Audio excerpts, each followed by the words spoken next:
বাইরে ভ্যারিয়েশন না।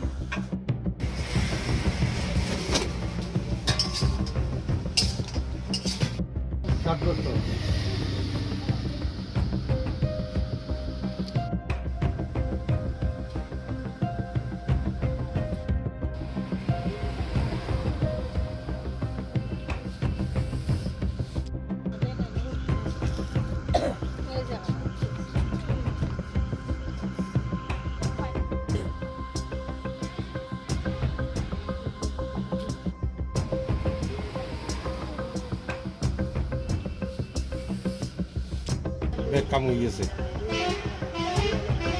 কার কাছে যান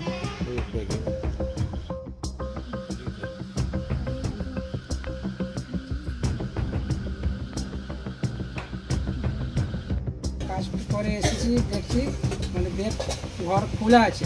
তারপরে দেখছি মানে ব্যাগে টাকা যেখানে রেখেছিলাম ওখানে গিয়ে দেখছি ব্যাগে টাকা নাই। এখানে আমরা 7 বছর থেকে কাম করতে এসেছি। ব্রেক দিয়ে ব্যাগটা কেটে দিয়েছে, কেটে টাকা বার করে দিয়েছে। কত টাকা ছিল?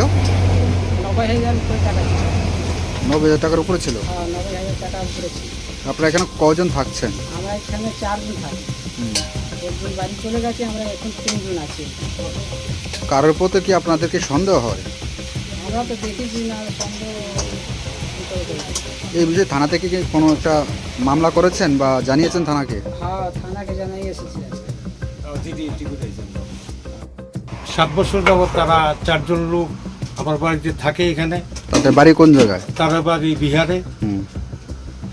তারপরে 7 বছর যাবৎ থাকে, থাকার পরে কালকে বাড়িছে না বাইরের পরে পকেটে ওষুধ আর চাবিটা সহ পলিথিনে ছিল, পলিথিনটা পকেটে ছিল, ছোটো একটা পলিথিন। তারপরে কালকে বাড়িছে না, আজকে দ্বিতীয় চাবিটা দিয়ে তালা লাগিয়ে বেরিয়ে গেছে। তারপরে ঘুরে এসে সন্ধ্যার সময় দেখে যে ঘরের তালা ভাঙা এবং তালা খোলা, ফিল্টারের উপরে চাবিটা রাখছে তালাটা সহ। জানা চড়েই নিছে, কারণ তারা যেভাবে করছে কি কয় যে জায়গাটার টাকাটা এটাই নিছে। দ্বিতীয় ব্যাগে কিছু টাকা ছিল, সেখানে আর ধরছে না। 200 টাকা 500 টাকা আছে, কিন্তু ওইটাতে ধরছে না। ঠিক জানা চড়েই ব্লেড দিয়ে কাটিয়া তারা টাকাটা লইয়ে গেছে। সেই ব্যক্তি তালাবন্ধ ছিল? ব্যাগটা তালাবন্দি ছিল। কি তালাকে ভেঙে নিয়েছে? তালার জায়গা তালা আছে, ব্লেড দিয়ে কেটে বাস সম্পূর্ণ টাকা উধাও।